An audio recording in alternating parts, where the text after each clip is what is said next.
Good afternoon, and welcome to this Indigenous learning event entitled Red Dress Day 2025, Working Together to End Violence Against Indigenous Women, Girls, and 2S LGBTQIA+ people. Thank you for joining us. Je m'appelle Sherry Helgeson et je suis une directrice à la Commission canadienne des droits de la personne.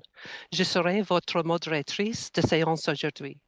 Je suis heureuse d'appuyer l'École de la fonction publique du Canada en animant cet événement.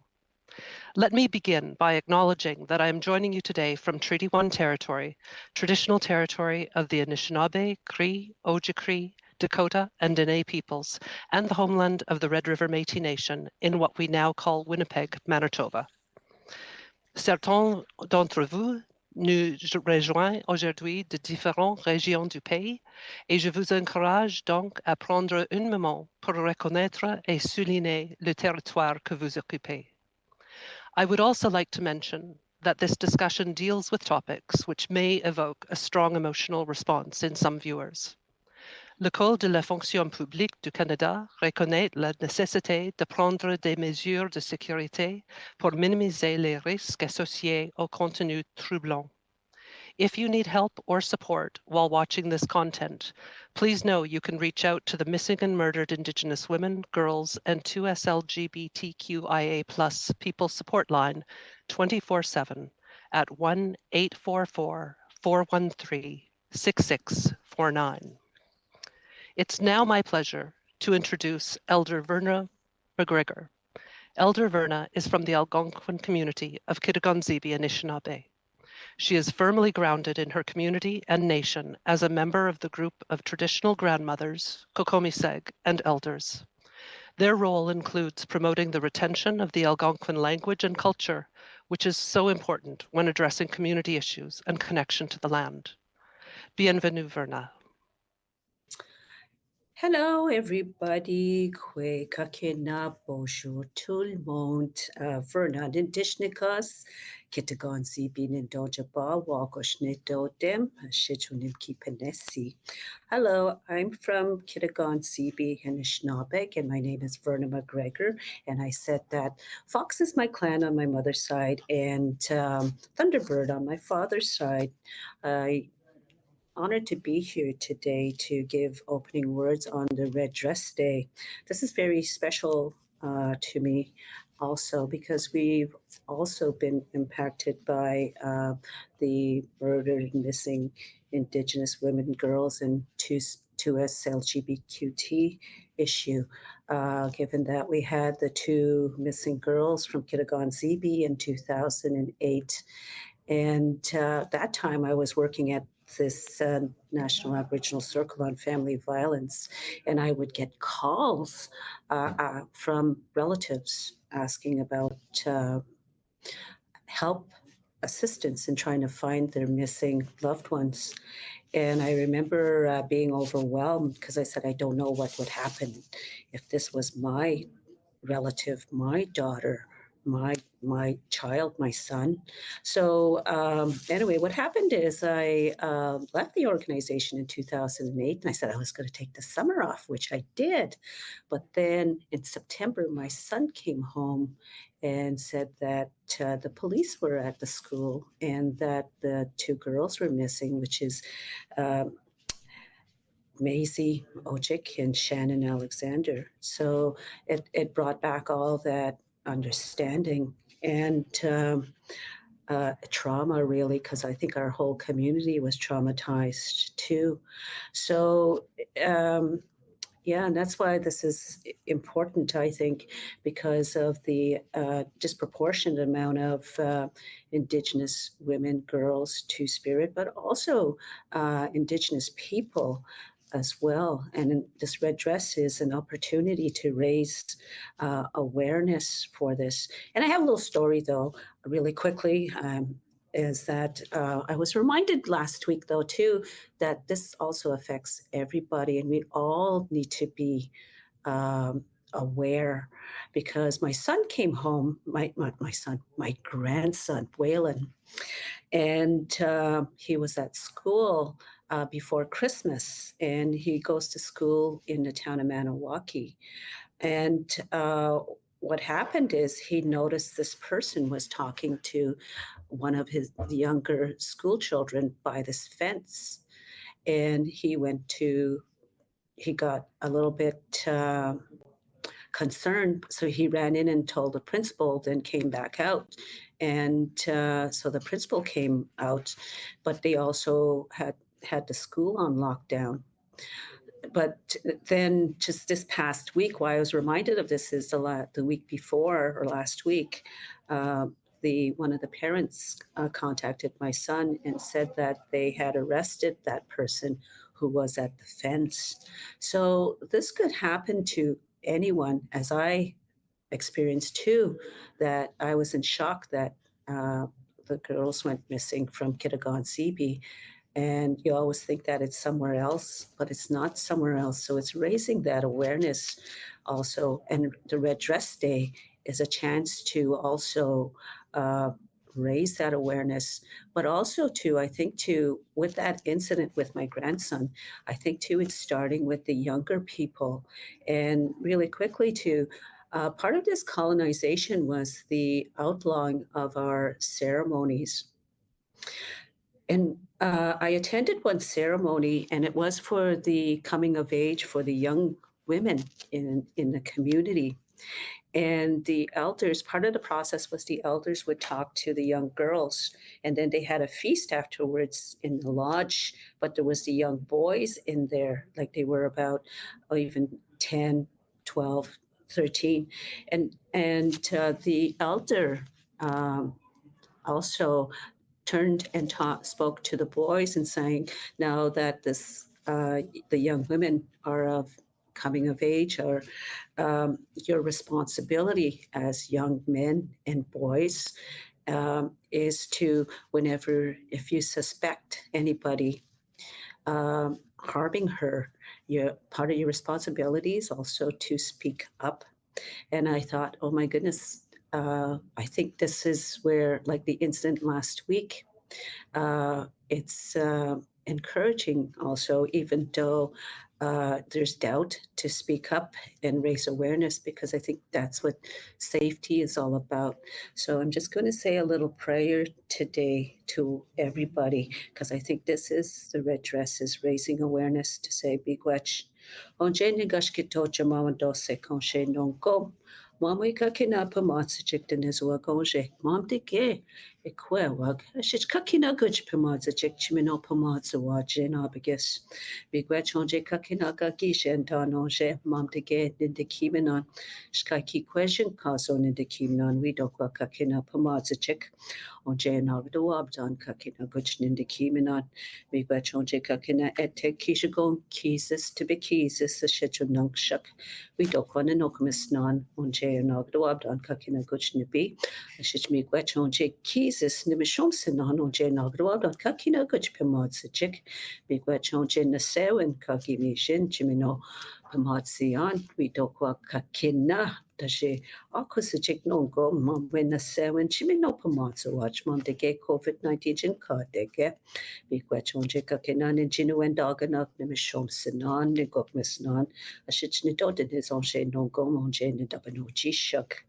Kanskje ni gwede simen, shit kan en oshkuch ni gwede simen.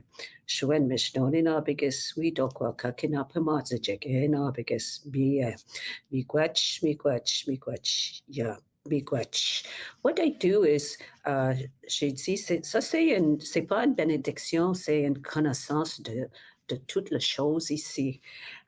This is what I said is this is like a prayer of thank thanksgiving, to remind us of how much we are gifted here, and to thank everything, including the earth and all the four elements, all our relatives, and to ask that we live in peace and unity too as well, that we honor everything. And one of the elders said to one time too that as we're addressing this issue of violence against the life givers, which is the women and girls, but also everybody, um, but maybe that also too, as we heal ourselves, that will also lead to the healing of the biggest life giver, which is Mother Earth. So I wish you a good gathering and a good discussion. But I think too the biggest is also raising awareness and raising awareness also into young so that they grow up to be also protectors as well of everybody. So Miigwech kakina awiyak. Miigwech is thank you. And I say thank you, everybody. Merci à tous. Billet. Merci beaucoup, Elder Verna. Our panel today is comprised of Lindy Corshen, Executive Director, Women and Gender Equity Manitoba, Marjolaine Etienne, Présidente Femmes Autochtones du Québec, Inc., Cora McGuire-Sirette, Chief Executive Officer, Ontario Native Women's Association, and Jordy Ironstar, National Facilitator and Finance Supervisor, Two Spirits in Motion Society. I would now like to give the chance to our speakers to introduce themselves and to deliver their presentations. So let's get started with Lindy Corshen. Lindy, over to you. Miigwech Sherry. Buju ani na dinawe maganag, masana Mr. Tim Indigenous Cause, Zanga Sinikwe, Nish Namadeo, Sagin and Dunji. Hello everyone, my name is Lindy Crushane and I'm the Executive Director of Women and Gender Equity Manitoba. I want to say a very special miigwech to Elder Verna McGregor for providing an opening prayer and sharing such important special messaging on the topic that brought us all here together today. It's a pleasure to be a part of today's event in honor of Red Dress Day and in honor of working together to end violence against Indigenous women, girls, 2S LGBTQIA+. I would like to begin by acknowledging that I am joining you today from Treaty 1 territory, the traditional lands of the Anishinaabe, Anishinaabe, Nahathawak, Dakota Oyate, and Denisolan. I would also like to acknowledge that part of Manitoba is located on the homeland of the Red River Métis, and that part of northern Manitoba includes the ancestral lands of the Inuit. It is also important that we express gratitude to Shoal Lake, who provides us with our fresh drinking water here in Manitoba, in Winnipeg.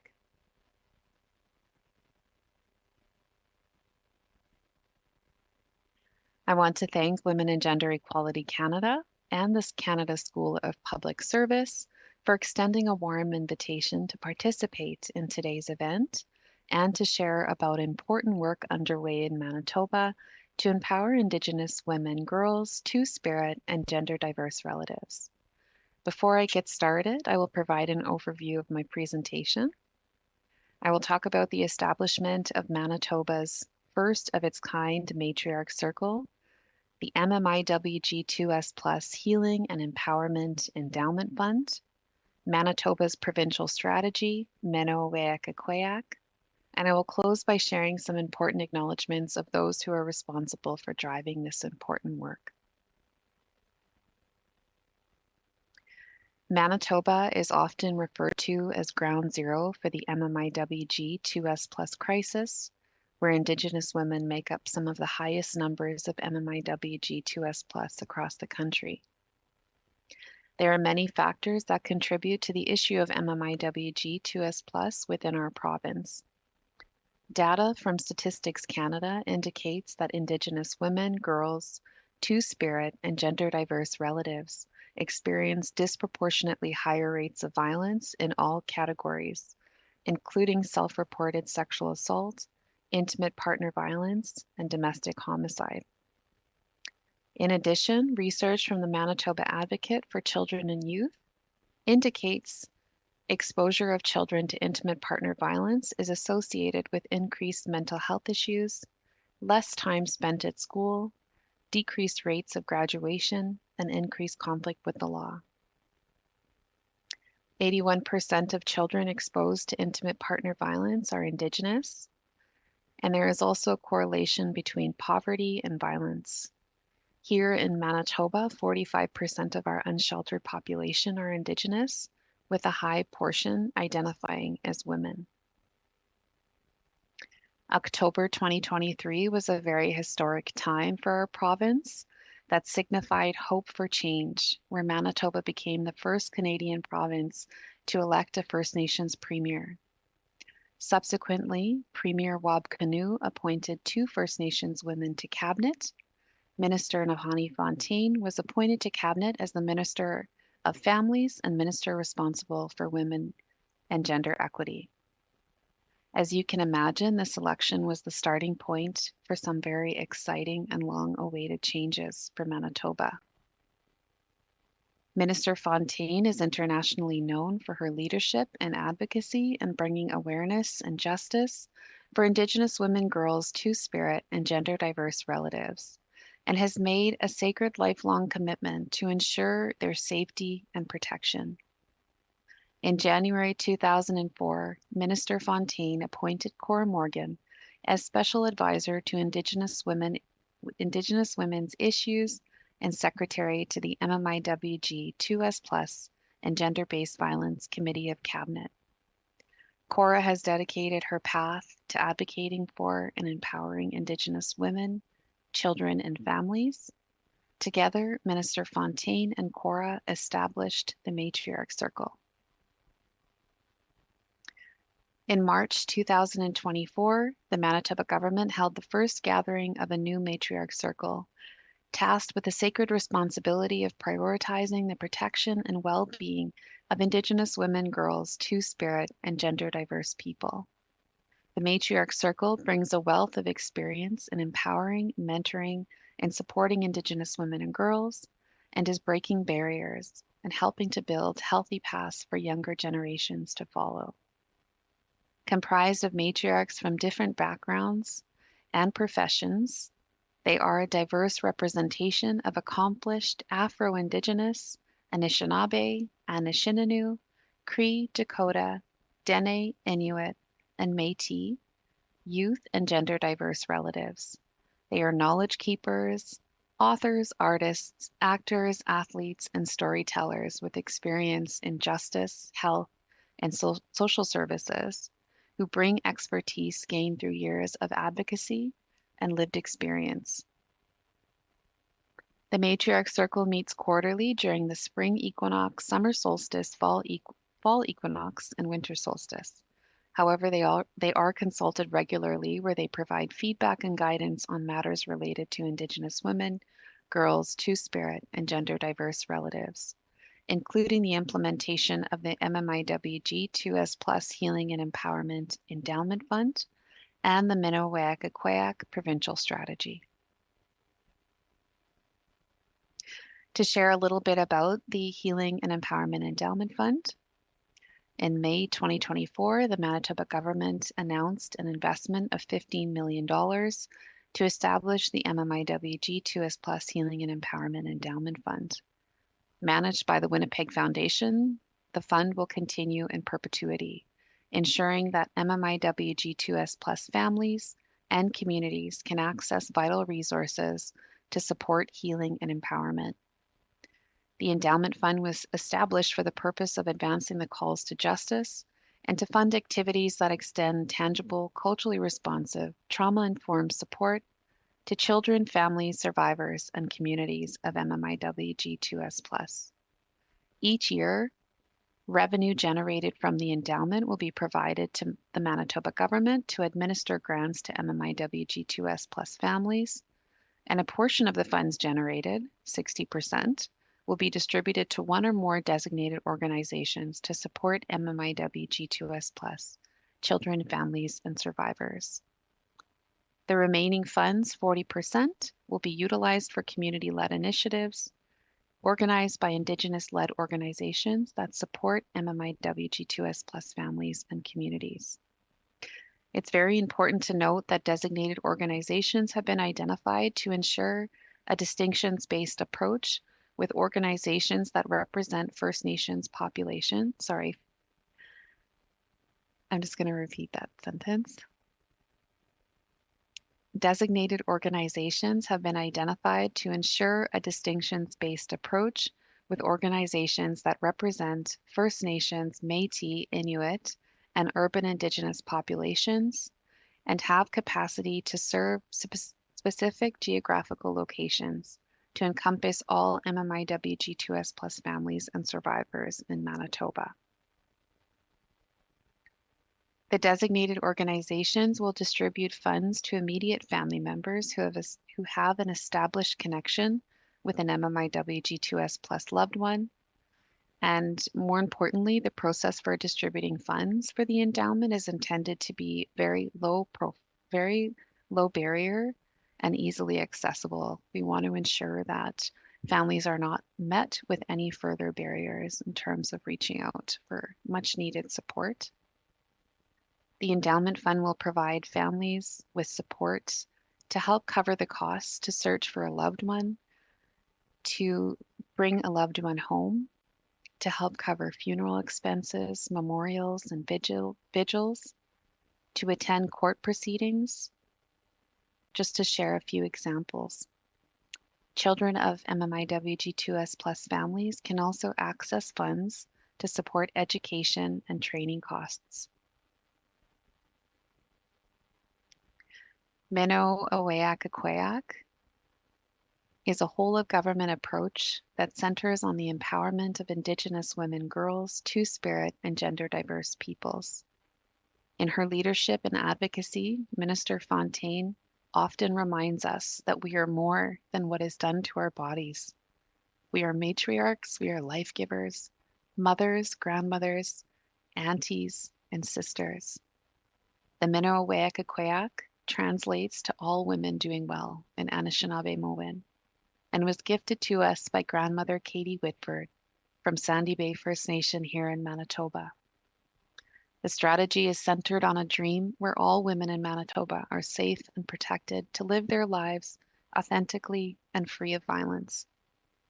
Meno Aweak Akweak is rooted in sacred teachings and principles that embody wellness and create space for Indigenous women, girls, Two-Spirit, and gender-diverse relatives to access meaningful supports and opportunities to thrive. Meno Aweak Akweak is Manitoba's commitment to make this dream a reality. It's a culmination of efforts from Indigenous matriarchs, leaders, communities, allies, and family members affected by the MMIWG2S plus crisis. The creation and implementation of this strategy is in alignment with the National Inquiry into Missing and Murdered Indigenous Women and Girls, 231 calls to justice. In sharing about the Meno Aweak Akweak strategy, it's really important to talk about our strategy identifier. This very beautiful image and design were created by a young Indigenous woman named Cassie Rieger.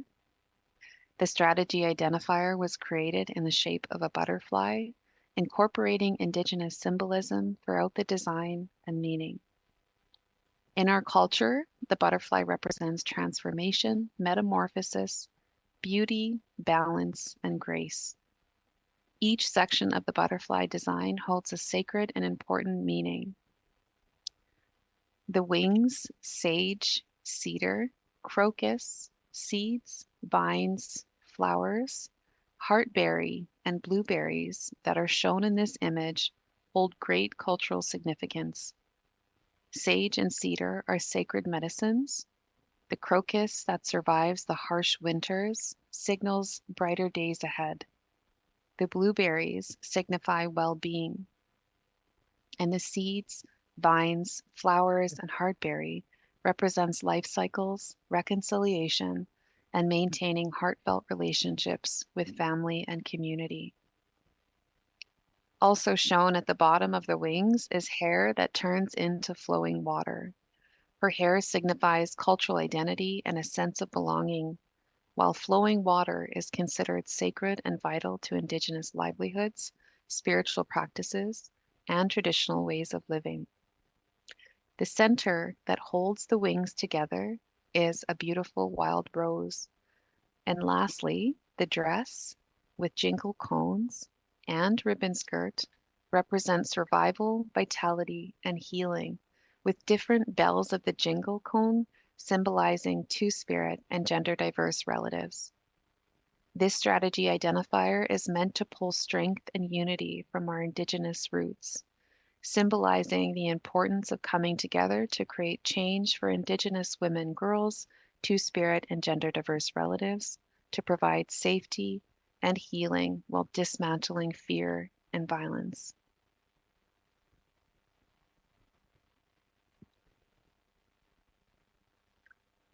This image, this beautiful artwork shown in this image, was created by Jennifer Chartrand, a member of Sandy Bay First Nation, who is also Special Assistant to Minister Fontaine. It tells a beautiful story about a path exercise held with the Matriarch Circle, where matriarchs came together to identify short and long-term goals and indicators to help inform the development of a strategy to empower and lift up Indigenous women, girls, Two-Spirit, and gender-diverse relatives. The Minoweak was developed with women of all gender identities, ethnicities, and backgrounds in mind. It recognizes that healing and empowerment and safety is important for all women, girls, Two-Spirit, and gender-diverse relatives. There are 10 pillars identified in the strategy. The pillars outlined have long been identified by advocates, family members, and survivors of violence in various discussions, engagements, and forums as critical areas needing urgent attention to uplift and protect Indigenous women, girls, Two-Spirit, and gender-diverse relatives. Minoweak calls for immediate action and will cover a 4-year period from 2024 to 2028, focusing on short-term actions and long-term solutions. I'm happy to go over very high level of some of the pillars that are covered in our strategy. I'm happy to walk us through the 10 pillars that are identified and included within the Minoweak provincial strategy. Pillar 1 is about access to culture for Indigenous women, girls, Two-Spirit, and gender-diverse relatives. To thrive, meaningful access to culture is crucial in building resilience, health, wellness, and empowerment. Culture is central to achieving their dreams and goals. Pillar 2, economic development.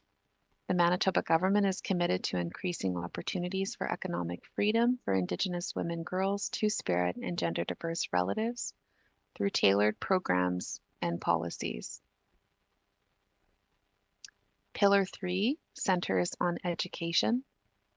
Indigenous women, girls, Two-Spirit, and gender-diverse relatives have the right to access quality education regardless of where they live in Manitoba. The Manitoba government will increase educational opportunities to ensure Indigenous women, girls, Two-Spirit, and gender-diverse relatives thrive on their educational journeys. Food security is a very important pillar. Food security is vital to the well-being of Indigenous women, girls, Two-Spirit, and gender-diverse relatives, and to our communities as a whole. Access to cultural medicines, traditional foods, Indigenous harvesting and hunting practices, and agricultural participation must be protected and promoted to ensure healthy development. Pillar 5, health services. Minoweak commits to enhancing the accessibility, responsiveness, and cultural relevance of health services for Indigenous women, girls, Two-Spirit, and gender-diverse relatives across Manitoba. To improve health outcomes, health care services must prioritize safety and cultural competence, whether addressing routine health needs or life's unexpected challenges. Pillar 6, healthy communities. Indigenous women, girls, Two-Spirit, and gender-diverse relatives deserve safe and healthy communities. Cultural teachings, family reunification, youth access to sports, capacity building for Indigenous nonprofits, and ensuring safety for those in abusive relationships all contribute to fostering healthy communities. This includes a systemic shift within child and family services, recognizing the strength of Indigenous women, girls, Two-Spirit, and gender diverse relatives. Pillar 7, housing. Indigenous women, girls, Two-Spirit, and gender diverse relatives, and our community as a whole deserve stable, safe, and accessible housing across Manitoba. This includes home ownership, affordable rentals, family-sized homes, safe shelters, and transitional housing. Economic independence is a cultural protective factor that promotes wellness and future prosperity. Justice and safety. Indigenous women, girls, Two-Spirit, and gender diverse relatives are disproportionately represented in the criminal justice system. This strategy supports justice reform by increasing support for victims, improving access to policies and programs, and enhancing training on the impacts of residential schools, misogyny, racism, and patriarchal systems. Pillar 9, transportation. Indigenous women, girls, Two-Spirit, and gender diverse relatives rely on public and private transportation for their daily needs. Manitoba's transportation systems must be safe and accessible, including bus shelters, ride shares, and taxis. Rural and northern and remote transportation options require special attention to ensure the safety and protection of Indigenous women, girls, Two-Spirit, and gender diverse relatives. And last, pillar number 10 focuses on matriarchal leadership. The leadership of Indigenous women, of Indigenous matriarchs, has always been essential to the health and well-being of Indigenous families and communities.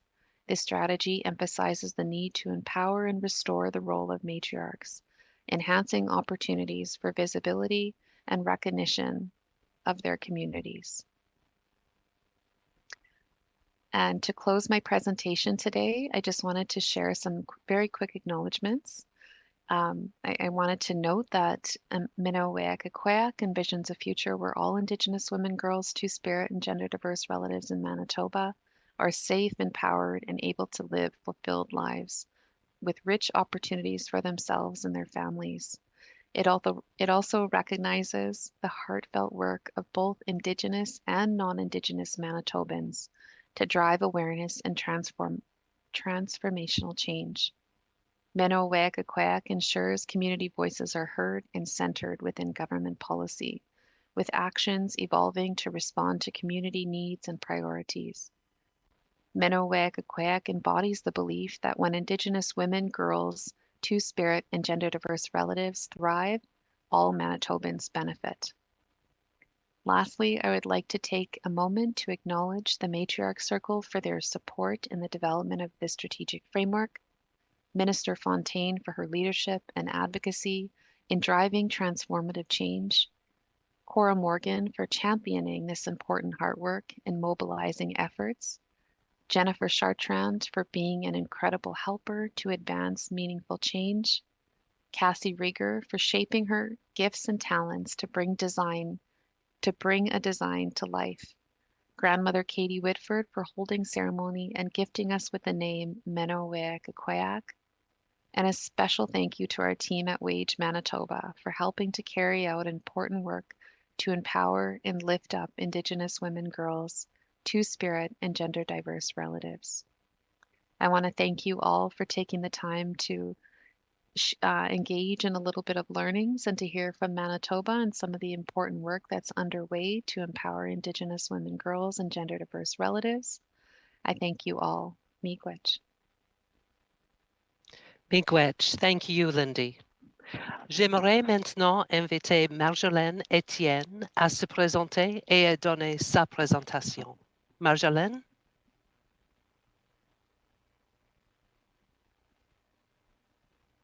Oui, bonjour, Kwei. Je m'appelle Marjolaine Etienne. Je suis de la communauté Innu de Mashtoyas, donc je viens de la province de Québec. En fait, avant de procéder à ma présentation, j'aimerais d'abord offrir mes pensées et mes prières aux familles éprouvées par la perte d'une personne chère. Je pense qu'effectivement que ces personnes ou ces familles et nos collectivités ont besoin effectivement beaucoup d'amour et beaucoup de lumière pour connaître une fois pour toutes la vérité. Donc, mes pensées, mes prières vont à celles et à ceux et les familles qui ont perdu une personne, un être cher. Donc, tout d'abord, merci beaucoup de m'inviter à cette journée de la robe rouge. En fait, ma présentation comme présidente de femmes autochtones du Québec va s'adresser, bien sûr, là, à toutes les personnes qui sont à l'écoute, donc les auditeurs et les auditrices. Et la journée de la robe rouge 2025, c'est vraiment de travailler ensemble pour mettre fin à la violence entre les femmes et les filles et les personnes de LGBTQIA+, autochtones. Donc, comme je disais, Marjolaine Etienne, présidente Femmes autochtones du Québec, depuis élue une première fois en décembre 2021 et réélue en décembre 2024. Donc, la prochaine slide, s'il vous plaît. En fait, j'aimerais vous parler un peu là, à propos de Femmes autochtones du Québec. Femmes autochtones du Québec a été fondée en 1974. Donc, c'est en 2024 où ce que, nous avons célébré là, notre 50e d'existence comme organisation. Donc, Femmes autochtones du Québec. Représente les femmes des Premières Nations du Québec ainsi que les femmes autochtones qui vivent en milieu urbain. Donc, ça a été la photo dont vous voyez représente Madame Mary Touax Early. Elle a été aussi le membre fondatrice de cette organisation avec d'autres femmes, bien sûr. Donc, Mary Waxley est une grande défendresse, une femme mohawk, une défendresse là, de l'égalité et de l'injustice sociale concernant les enjeux des femmes autochtones. Donc, on peut croire effectivement que Femmes autochtones du Québec est la référence là, incontournable quant aux enjeux qui concernent les femmes autochtones au Québec. Donc, notre existence de 50 ans qu'on a célébrée en 2024 démontre bien effectivement que l'expertise et la connaissance des enjeux et des réalités qui est propre au niveau des femmes autochtones à travers le Québec souligne vraiment là, notre fondation, notre organisation comme Femmes autochtones du Québec. La prochaine, s'il vous plaît. Donc, la mission de Femmes autochtones du Québec, bien sûr, a pour but de représenter et défendre les intérêts de toutes les femmes des Premières Nations à travers le Québec, toujours dans la perspective d'améliorer nos conditions de vie, soit par la lutte pour l'égalité, la justice, la non-violence, la santé et la sécurité économique et sociale. Le suivant. Donc, aujourd'hui, la journée de la robe rouge, hein, on sait que c'est un moment effectivement de se rappeler, non seulement en une seule journée, mais je pense qu'au quotidien et à tous les jours, qu'effectivement, que il y a encore aujourd'hui des femmes et des filles, des personnes de LGBTQIA+ autochtones qui vivent des drames. Donc, c'est un moment aujourd'hui de pouvoir s'en rappeler. Donc, la robe rouge, pour nous, elle a quand même un symbole très puissant qui représente l'absence, la mémoire et surtout de la résilience. Je pense qu'il est important, effectivement, que cette journée, on se remémore, effectivement, ce que les femmes et les filles autochtones et ainsi que les personnes de LGBTQIA+, subissent au quotidien. Je vous dirais que chez Femmes autochtones du Québec, on est, comme je disais tantôt, dans la mission de travailler très fort à faire en sorte là, que nos familles et nos collectivités puissent un jour savoir la vérité. Je pense que c'est important effectivement de pouvoir faire en sorte qu'une fois pour toutes ces familles puissent savoir la vérité. Mais nous continuons effectivement de sensibiliser et informer sur la situation parce que c'est un enjeu très important que nous chérissons là aussi également pour travailler et rappeler là, que de l'importance là, de se rappeler que les femmes et les filles et les deux LGBTQ+ subissent là, au quotidien de la pression, de l'injustice aussi également. Donc, on souhaite que dans un avenir, les familles et les communautés puissent savoir effectivement, puissent jouir effectivement aussi également sur des communautés plus en santé, plus sécuritaires aussi également. Donc, en ce sens, nous participons activement à sensibiliser, informer de cet enjeu. Prochaine diapositive. Les défis actuels que nous sommes exposés, donc on sait qu'il y a 63% des femmes autochtones sont victimes de violences physiques ou sexuelles au cours de leur vie, comparativement bien sûr aux 45% des femmes non autochtones.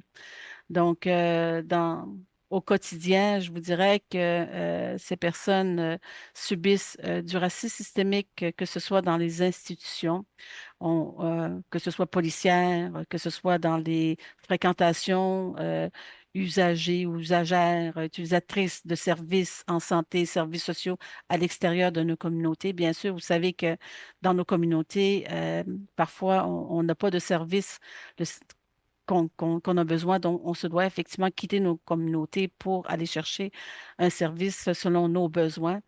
Donc, le racisme systémique est encore présent, même aussi dans les institutions policières. Donc, il y a quand même, là, je vous dirais, là, un fossé là, qui est inacceptable, là, qui persiste encore dans la réalité des femmes autochtones et celle des femmes non autochtones aussi, bien sûr, en matière d'accès à la protection. Donc, je vous rappellerai là, que aussi, là, le 27, au cours du mois de septembre, Femmes autochtones du Québec va participer là, à la commémoration de Madame Joyce Echaquan. Joyce Echaquan étant une femme atikamekw, une mère de famille qui, au cours de l'année 2019, nous a quittés nous a quittés pour aller rejoindre ses ancêtres. C'est une jeune femme qui allait chercher des services en santé pour se faire soigner et qui, au bout de tout ça, elle en est décédée. Donc, pour nous, c'était une grande tragédie. On voit bien effectivement que les soins de santé qui sont encore des, de la racisme et du systémique aussi également. On voit bien que les politiques là, colonialistes sont encore présentes dans nos institutions là, de santé. Madame Joyce Séchacoan voulait se faire soigner. Elle voulait effectivement recevoir les soins nécessaires sans aucune discrimination. Elle souhaitait bien sûr retourner dans sa famille, auprès des siens, rejoindre ses enfants. Mais c'est ce qui n'a pas été le cas au cours de cette tragédie. Je constate aussi également là, la lenteur là, dans la mise en œuvre là, des 231 appels là, qui restent encore. Bien sûr, il y a aussi l'aspect au niveau de la collecte de données qui est importante aussi également parce qu'il faut adapter en fonction de ces données, adapter le financement et les efforts à nos besoins. La prochaine. Il y a quand même des progrès réalisés. Nous avons pu faire en sorte là, de faire en sorte de créer un programme de soutien communautaire qui serait dirigé par et pour les femmes autochtones. Nous avons créé une OBNL qui a pour but effectivement d'accompagner et de soutenir les femmes qui sont victimes de violences conjugales, familiales ou sexuelles. C'est un service d'accueil, d'écoute et de référence. C'est un programme de soutien aux survivantes de violences aussi également. Il y a aussi des initiatives locales qui concernent un projet de cartographie des femmes disparues et assassinées au Québec qui est présentement en cours. On souhaite aussi effectivement savoir les tendances dans pratiquement dans chaque nation. Donc, de voir une photo vue de haut de l'ensemble du Québec va nous permettre effectivement d'identifier les enjeux des femmes autochtones dans leur milieu. Tout récemment, nous avons créé une charte d'égalité entre les femmes et les hommes des Premières Nations. C'est une première au Québec, c'est possiblement aussi une première au niveau du Canada, mais aussi une première à l'échelle internationale. Donc, pour nous, la charte d'égalité va permettre effectivement aux femmes d'être encore mieux protégées et de faire en sorte d'affirmer les droits qu'elles ont aussi également. La prochaine. La collaboration, hein, on mise beaucoup sur la collaboration. Je pense que c'est important, effectivement, d'assurer une collaboration, que ce soit entre nations, entre communautés, qu'elles soient allochtones ou non autochtones. Je vous dirais qu'au sein du gouvernement du Québec, il n'a pas l'intention de reconnaître le racisme systémique. Pour nous, on croit effectivement que c'est un enjeu qu'on doit travailler, trouver des pistes de solutions, mais à ce jour, le gouvernement du Québec ne reconnaît pas le racisme systémique. Donc, notre visée est de vraiment travailler entre communautés autochtones et la société canadienne aussi également pour sensibiliser et informer davantage aussi, sinon collectivement, sur ce qui est en termes, ce que les femmes et les filles vivent au quotidien, donc sur nos enjeux, que ce soit la stérilisation forcée, que ce soit le racisme, la discrimination systémique, encore de la violence que nos femmes subissent effectivement dans nos communautés et en dehors de nos communautés, dans les grandes villes. Je pense qu'il est important, effectivement, c'est d'avoir des actions communes aussi pour pouvoir faire en sorte de faire front commun et de faire en sorte de minimiser, sinon de diminuer la tendance à l'heure actuelle pour que nos jeunes ne vivent pas ces enjeux qui est au niveau de la violence aussi également. Donc, en gros, je vous dirais qu'il y a quand même des avancées politiques. Je vous dirais, concernant la loi 79 qui a été mise en place depuis quelques années, je participe en tant que présidente femme autochtone du Québec. C'est quoi la loi 79? Ben, c'est une loi qui autorise effectivement la communication de renseignements personnels aux familles qui ont perdu un enfant autochtone. Et je pense aussi également que ce qui serait important, c'est que le fonds de soutien communautaire pour les enfants disparus des pensionnats est encore insuffisant et de travailler amplement là, sur la stérilisation forcée, le racisme et la discrimination systémique pour reconnaître une fois pour toutes ces enjeux qui est vraiment nécessaire. Donc, pour moi, la prochaine slide, s'il vous plaît. Ah, voilà, ceci termine ma présentation. Je vous dirais qu'en conclusion, nous devons effectivement être solidaires et travailler dans un esprit d'unité pour faire front commun sur les enjeux, pour qu'une fois pour toutes, les femmes et les filles autochtones et les personnes de LGBTQIA+ autochtones puissent s'épanouir et vivre sereinement et pleinement dans leur communauté. Je vous remercie beaucoup. Merci beaucoup, Marjolaine. I would now like to invite Cora McGuire-Siret to introduce herself and deliver her presentation. Thank you. So bonjour, Wabaganique, Indigenous Makwanadorem, Bingwe Niashi, Anishinabek, Ndonjiba. Hi, I'm Cora McGuire-Siret. I'm the Chief Executive Officer of the Ontario Native Women's Association, which is the oldest and largest Indigenous women's organization here in Canada. I want to begin today by acknowledging the brave and courageous Indigenous women who have broken the silence and have spoken their truth on the violence they have and continue to face. Indigenous women's advocacy is clear. We demand change for all Indigenous women and for our future generations. I'm really proud to be part of ONWA. We're uplifting Indigenous women and creating spaces and places where Indigenous women have a sense of connection and belonging is at the core of what we do. Having a sense of community, a connection to our culture, to the land, and to an understanding of our roles and responsibilities as Indigenous women, these are foundational to our safety. This is what Indigenous women have told us they need in order to be safe. I think ONWA is unique as an organization, as our operating model reflects our holistic approach to creating safety for Indigenous women, to reclaiming and restoring our rights and roles as matriarchs. We do this through the delivery of culturally grounded programs and services through research, policy development, advocacy, community development, and capacity building. Today, 88% of Indigenous women in Ontario live off reserve in urban centers, and rural areas across the province. Every Indigenous woman, regardless of jurisdiction or community, has a right to be safe. No Indigenous woman should have to jeopardize their safety to meet their basic needs. Despite the tireless grassroots efforts and advocacy from Indigenous women and our organizations, Indigenous women are still not safe, and our inherent rights continue to be undermined. The violence we face is systemic, as you've heard my colleagues mention here today. Colonization and Canada's assimilation policies disrupted the balance in our relationships with our communities and Indigenous women's leadership roles and responsibilities. At the same time, colonial systems that we interact with are embedded with racism and sexism, which perpetuate discrimination, inequities, and violence against us.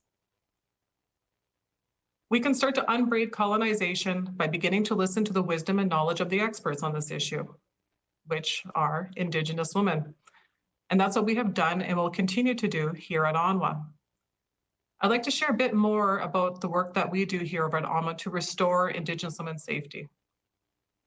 Our Reconciliation with Indigenous Women report, Changing the Story of MMIWG report, is our guiding document in our work to address this crisis, and is based on the engagement and leadership of over 5,700 Indigenous women over a decade.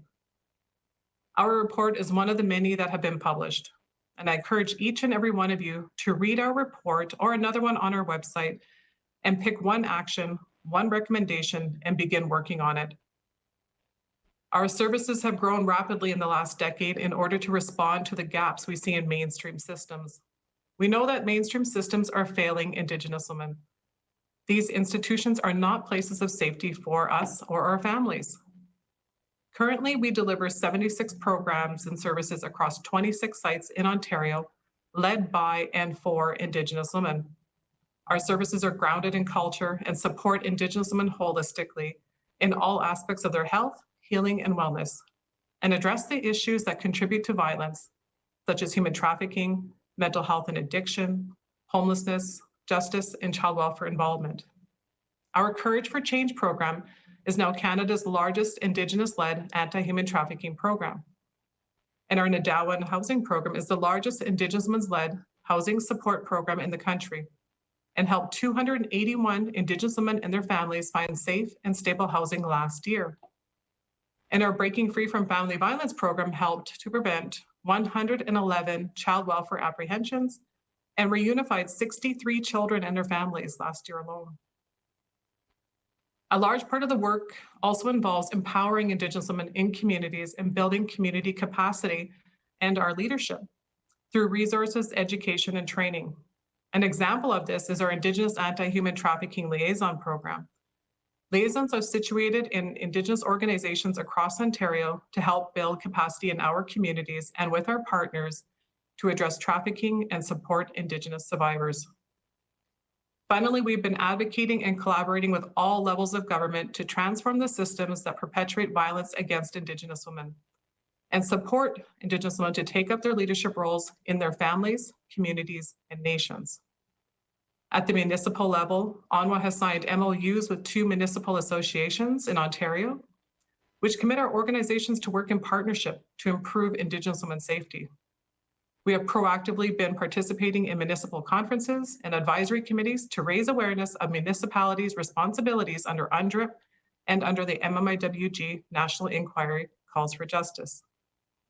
And we are leading the co-development of an urban Indigenous community safety plan in Thunder Bay that will focus specifically on Indigenous women's safety in partnership with the City of Thunder Bay, the police, Fort William First Nation, and the Anishinaabe Nation. At the provincial level, I am the co-chair of the Indigenous Women's Advisory Council in Ontario, which brings together Indigenous women leaders to advise government on actions to address and prevent violence against Indigenous women. The Council plays a leading role in the development of Ontario's response to the National Inquiry, the Pathways to Safety strategy, and the creation of a performance measurement framework to assess the impact of provincial efforts to improve Indigenous women's safety. Nationally, we participate in the Indigenous Women's Circle, coordinated by WAGE, to ensure Indigenous women's voices inform Canada's work to improve gender equality. We also have brought together a table of Indigenous women from across Canada with expertise in ending violence against Indigenous women. This table provides policy recommendations to federal departments for systemic changes and accountability back to Indigenous women and their families. Internationally, we advocate for Indigenous women's leadership, our rights and our safety to be prioritized by the UN human rights bodies, such as the Commission on the Status of Women and the United Nations Permanent Forum on Indigenous Issues. I'd like to now speak to some of the challenges and barriers that Indigenous women in our ongoing efforts to protect our lives and to end the violence against us. And the violence against us. First, we continue to see inadequate investments into Indigenous women's safety, and Indigenous women's work is unrecognized and underfunded. We need core, sustainable funding to transform the systems that perpetuate violence against us. Our lives are not projects. We cannot end violence and support long-term healing through short-term project-based funding. We need greater investments into prevention and healing, rather than policy interventions that focus on the aftermath of violence. Second, we see little progress in implementing the calls for justice. Indigenous women know the solutions, and there have been decades of recommendation to end this national crisis. Yet we are seeing little, if any, sustained action from governments at all levels to keep Indigenous women safe and address the specific and unique barriers they face to contributes to violence. Indigenous women's safety must be prioritized in all government policies, plans, and initiatives. We can no longer wait for systems change, while Indigenous women continue to lose their lives. Finally, Indigenous women's leadership continues to be undermined by Canada's existing nation-to-nation distinction-based policy approach to Indigenous relations. By prioritizing engagement with national distinction-based Indigenous organizations, Indigenous women's voices continue to be marginalized, which in itself is a form of structural violence. UNWA calls on for a more inclusive approach that recognizes Indigenous women and the organizations they choose to represent them as legitimate and equal partners in decision-making and funding opportunities to address the issues that impact them. Moving forward, we need to see greater leadership, accountability, and resources dedicated to reconciliation with Indigenous women. Today, we're calling on all of you to take action to support reconciliation with Indigenous women and restore our safety. For over 50 years, Indigenous women have honored us with their stories and their recommendations with the expectation that we'll take up our responsibilities and action them. Everyone is part of the solution needed to honor Indigenous women once again, but the work must always begin with us as Indigenous women. We are the medicine needed to heal ourselves, our families, and our communities. Miigwech, Matna, Niawen, Merci. Excellent. Merci, Cora. Finally, I would like to invite Jordy Ironstar to speak. Jordy, over to you. Minamaya. Hamadakapi, Dayan you ha, Wikjem Nagabi, Dakoni Abi, and Bito Ashtewa Choni Nemieno, Wasiju Abi, Jorwitachi was Nemie, Namakota Metoko Abi Shagakina I Dahambi, Makushi Verna Ironstar Ejiabino, Matogash Arnold Soto Ejiabino, Ina Chaje Tawa Crystal Soto. Good day, my relatives. My name is Jordy Ironstar. I'm a Two-Spirit Nakota Oyate and proud member of Carry the Kettle Nakota Nation, which is located in Treaty 4 in Saskatchewan, about 40 minutes southeast of Regina, Saskatoon and Wati. I'm living in Saskatoon currently, and that's where I work. I'm a part of the management team for Two Spirits in Motion Society and one of the co-founders for Two-Spirit Alliance of Saskatchewan. And outside of these roles, I sit on various committees and boards such as the MMIW G2S LGBTQIA National Action Committee.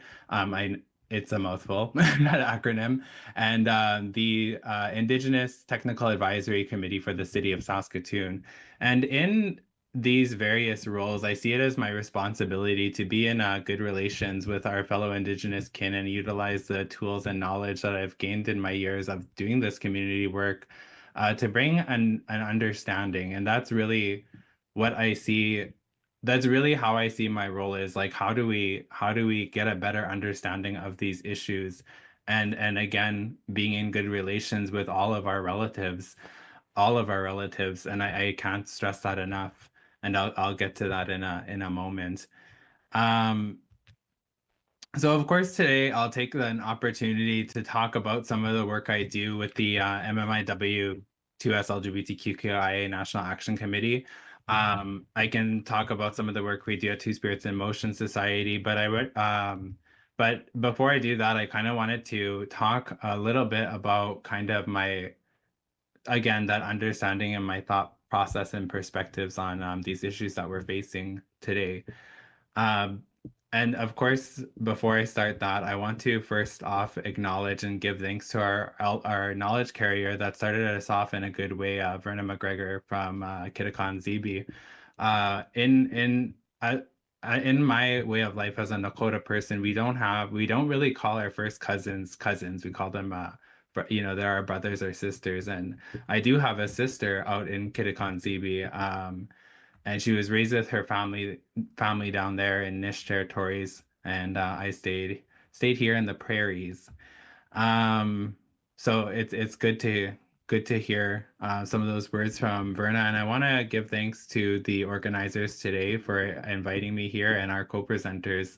And it was really fascinating hearing some of the work that's being done and the beautiful logo that Lindsay had shared, like very beautiful and very you can't really say very mindful these days. It just reminds me of TikTok, but very mindful in the work that's being done, and I appreciate that. So I do have ADHD, so I'm starting a timer on my phone and make sure I stay on track here. I'm not really the type of person that likes to do presentations. Everybody did very beautiful presentations today. I like to speak from the heart. Sometimes it works out for me, sometimes it doesn't. There's been times where I've been speaking from the heart and I made myself cry in front of everybody. I'll try not to do that today. So Wopanatanga, thank you so much for everybody who had shared. So as I mentioned, in the work that I do in community, I really try. I guess I'm at that age where I really try to understand things. Like I try to understand the bigger picture of things. And today, May 5th, we consider this Red Dress Day. We honor it as Red Dress Day, and so I ask, why is that? It's so that we honor our missing and murdered Indigenous women, girls, and Two-Spirit people, or missing and murdered Indigenous relatives, I'll say. And again, I ask, why are our relatives missing? Why are they going murdered? And Verna, Elder Verna spoke about that a little bit. They touched on that a little bit, and so they mentioned something that kind of triggered why I wanted to speak on what I'm speaking about today. Is we look at the way that I look at this issue and why it's so important to include our Two-Spirit relatives, and more importantly, our trans women. Why it's important to include them is because when I look at this issue, this is really an attack on. It's not only an attack on our women, on our life givers, but it's an attack on those who are feminine, is how I kind of view this issue. And so and for me, I'll always stand by the notion that our trans women are women. They live their lives as women. But in today's society, and where was kind of shaped around laws, around policies, that really make this Western society view femininity as less than. And we as Indigenous people, and I won't speak for Inuit or Métis, that Mitaje, that's not, I'm First Nation, I'm of that kind, so I can speak from that perspective.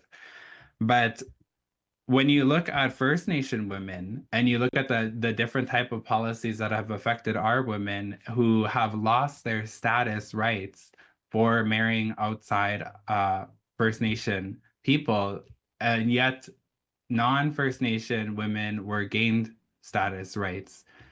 And again, looking at the bigger picture, why is that? Well, it kind of our whole identity is kind of, they base it around status, around blood quantum. And so you get rid of our First Nation life givers, you take them out of that status, and then they, in their perspective, in their mind, what I believe that they're trying to do is to dilute those blood quantums which they impose on our people. We don't believe in that, but that's what they impose on our people. Very strategic. And so why I mention this is, again, because I try to look at the big picture. Why are we where we are today? And that really guides the work that I do. And it seems that for me, and as I mentioned, some of the work I do with Tusas, with Tusins, my work is very heavily focused on Two-Spirit people, but it's really not Two-Spirit work. The work that I do is for all of our relatives. And so I was listening to somebody speak recently, and then again mentioning Verna and some of the things that Verna shared today about our roles as men, people who are male-bodied. What are our roles in today's society? What are our roles in this issue? And that is to be protective, to be providers. And it's not just for women, but it's for all people in the camp. And I think about men's roles from where I come from the Oyate. And, I think about hunters and that hunter society. And the honorable thing to do was to provide to the elders first. When you go hunting, you provide to the elders first, and then you provide to those who are disabled or those who were not able to provide or hunt for themselves. That was what an honorable man would do. Before he takes for his family and for himself, it's for everybody else. And we are taught these things when we go through our coming of age ceremonies, which is something that we don't see happen often these days for our young men, for our young women. And so that is something that I've really, really been looking at today. I've been doing a lot of reading, a lot of talking to elders, going to ceremony and speaking to our relatives. And so that's why I say the work is not just about, my work is not just, when I talk about Two-Spirit work, it's not about just let's create a pride event, let's throw a rainbow on something. It's about getting back to the root of who we are as First Nation people. And so I had a couple of notes that I just wanted to kind of build off of what Elder Verna was talking about. And why we are where we are today. And so when you look at it from that aspect of the spiritual, physical, mental, and emotional, we have a lot of healing to do as First Nation people. And when I look at the spiritual aspect, it was law. It was law on these lands, settler law, but still law, that our ceremonies were banned, and that even one of the lodges I go to up north, and they talk about that, how that lodge, it wasn't where it was deeper in the woods because they had to hide it. They would be in serious, serious trouble if they were caught practicing their ceremonies. And so with those laws, they had attempted to sever that tie of our spiritual health. And then as Canada had started to settle and started to move west, our people were put on reservations. And when I really look at it, again, looking at bigger picture, why is this? They say some people use the term nomadic, First Nation people were nomadic people. I highly disagree with that because we were not wandering around aimlessly. When I talked to the elders in my community, we kind of moved in a triangle. And so around what is now the Winnipeg area, we used to settle there as Assiniboine, as Nakota people. We would go down to Milk River. We would go to Cypress Hills, and we kind of make that triangle. And the reason for that was because we understood the weather. We understood where Pate Takchawayate would go, those buffalo, the Buffalo Nation. And we also traveled for ceremony. So our way of life was very connected to Inamaka Mukushmaka, Mother Earth, and connected to Wamashkashka, all life, all life. The Hunuba, Hudopa, those four-leggeds, those winged ones, those two-leggeds, all life that grows. And so without being able to do that migration process, without following those seasons, following those plants, following those buffaloes, we couldn't do that anymore on a reservation system. And you couldn't even leave the reservation because there was the pass system. And so this affected our food security. And one of our co-presenters had mentioned that our food security. And as a Nakota person, I fully understand that. And I'll try kind of wrap up very quickly. I do apologize. I know I'm talking a lot. And so that affected our physical health. With food, we were put on food rations. We were given flour, bacon, all of these things that affected our physical health. And then we put our children through residential school. We taught our boys that they had to look a certain way, that they couldn't cry. This affected us mentally. And when they finally came home, and they call them residential school survivors, and respectfully, I don't know if I would say the term survivor in all cases, because my grandfather went through that school and he left this world a very broken man. And I love him very much, but I understand why he kind of conducted himself the way he conducted himself. And this created a lot of intergenerational trauma, which is the fourth one, emotional.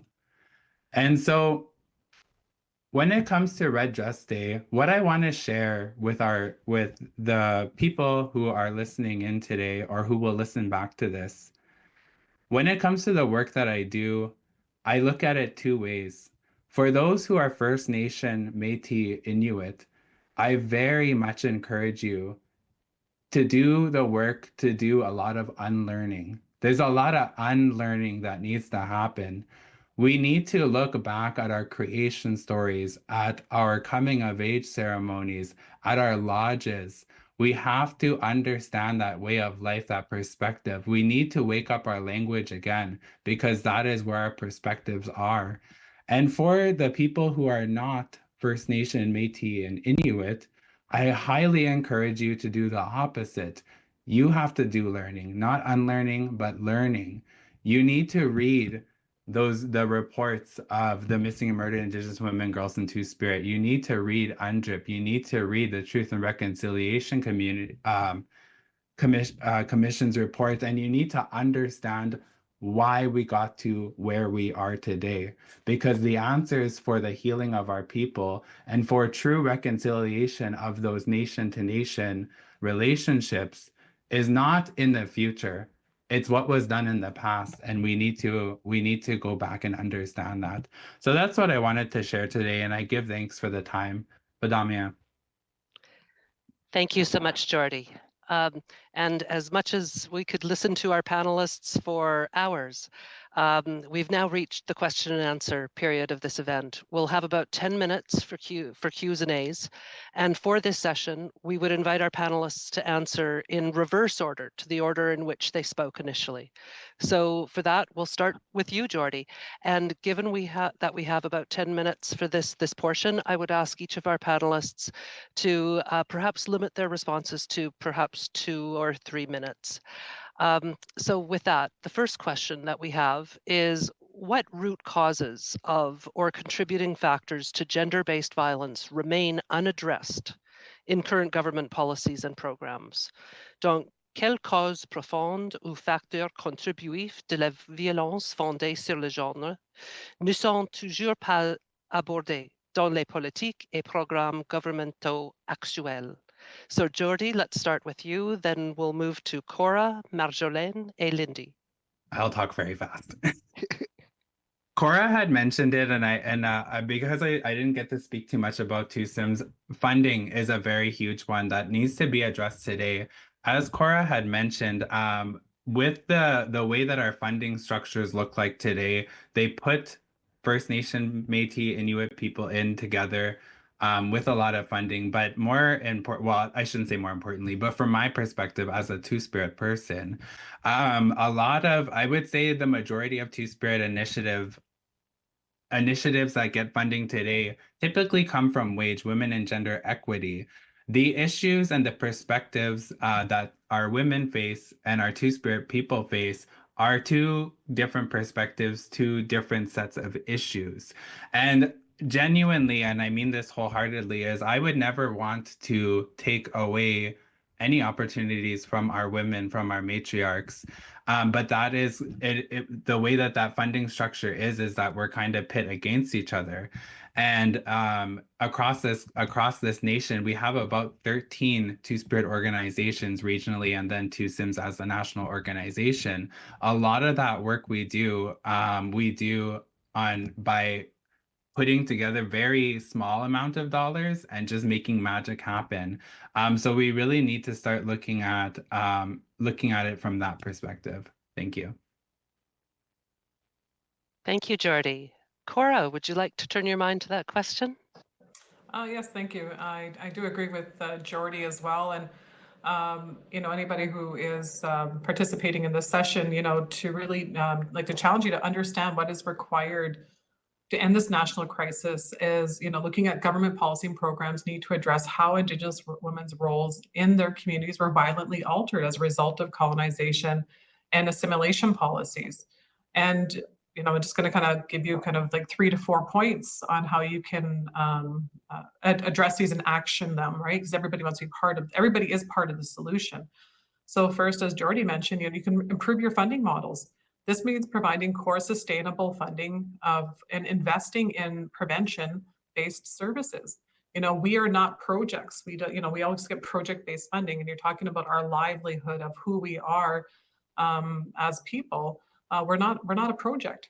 And so, to be able to look at that. And secondly, you can adopt a nation-to-nation distinction-based plus approach. I believe it was Jordi or Marjolaine, I can't remember who had spoken about how we're always considered less than, and we're actually value add to a policy. And so to be able to be engaged in public policy and ensuring that you get good policy when you engage with everybody, when everyone's at the table. And third, you can prioritize Indigenous women's safety within all of your work. Every part of Indigenous women's safety probably touches on every part of the bureaucracy that you're working in. And then finally, you can support Indigenous women's leadership by ensuring we're involved in the delivery and the design of the solutions for the issues that are impacting us. Excellent, merci Cora. Marjolaine, pourriez-vous répondre à la question aussi? Oui, bien sûr. Ça fait plaisir de répondre à votre question. Pour ma part, je vous dirais que c'est certain que c'est vraiment important de pouvoir faire en sorte de parler du passé, de se rappeler effectivement d'où l'on vient. Avant la colonisation, nos communautés où nous occupions le territoire ancestral, les relations entre les hommes et les femmes des Premières Nations étaient en équilibre. Et puis, par la suite, le colonialisme, le pensionnat, la loi sur les Indiens est venu briser, si on veut, le cœur de nos familles. À l'heure actuelle, je vous dirais que le trauma intergénérationnel est important aussi d'y travailler parce que ça se perpétue dans le temps et présentement, je trouve qu'effectivement, ce sont nos jeunes, nos petits-enfants et nos jeunes filles, nos jeunes hommes aussi également, nos familles, nos collectivités qui sont brisées par le trauma intergénérationnel du contexte historique. Hein, le trauma historique est encore présent et les réalités sociales dans lesquelles nous vivons, hein, dans nos communautés et à l'extérieur de communautés. Moi, je trouve effectivement que on parle beaucoup du pensionnat et les effets et des impacts que ça fait encore aujourd'hui chez nos familles et nos jeunes. Moi, je pense qu'effectivement, il y a matière, effectivement, encore plus de façon tangible d'avoir des programmes gouvernementaux qui vont pouvoir faire en sorte de parler de cette histoire-là aussi également qui suit pour se rappeler effectivement que ça brise nos familles, mais je pense que le trauma intergénérationnel est encore présent. Nos langues autochtones sont en danger, hein, puis ça, ben, je pense qu'il faut faire en sorte effectivement que ce contexte historique-là qui est encore présent, ben, c'est ce qui occasionne encore aujourd'hui et détruit effectivement nos vies, hein, nos vies. Puis je fais référence effectivement en pensée là, à ce que je souhaite que ça tombe pas sur les jeunes, que les jeunes ne subissent pas. Moi, c'est pour ça que je pense effectivement que, en travaillant ensemble, aussi sur ces enjeux-là, va nous permettre effectivement d'avoir un meilleur avenir pour nos générations futures. Mais malheureusement, le contexte historique, les traumas historiques sont encore trop présents au sein de nos communautés. Excellent. Merci, Marjolaine. And Lindy, it appears we'll give you the last word on this question. Okay. So I'm just thinking about all the folks who have come together to learn today, and you know, our folks who are working as public servants across the country, who are in really important helper roles, policy roles, and positions to be able to make important recommendations. I just think that you know, to build on some of the things that my co-presenters have shared, is that, you know, it's important to hold space for community-led solutions, to think about how can I word this? That knowledge is already there, the answers are there. There's so much work at the community level that has been put in place to help inform these solutions. And so I just encourage you to hold space. I encourage you to come out from behind your desk, to think outside the box, connect with community, and take time to really sit and listen and help that inform the work that you're doing. Miigwech. Excellent. Miigwech, Lindy. And thank you to all of the panelists for your astute observations. I wish we had hours more to continue this discussion. Mais ceci conclut l'événement aujourd'hui.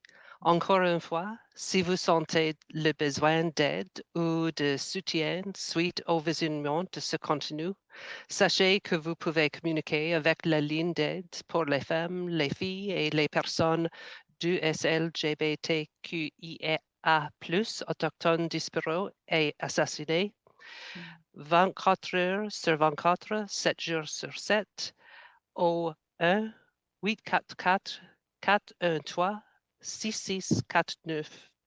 On behalf of the Canada School of Public Service, I would like to thank Elder Verna, our guest speakers, as well as all of you across the country for being part of today's event. Vos commentaires sont très importants pour nous et je vous invite à remplir l'évaluation électronique que vous recevrez au cours des prochains jours. The school has more events to offer you, and I encourage you to visit their website to keep up to date and to register to future learning opportunities. Encore une fois, merci et passez une excellente journée. Merci, miigwech.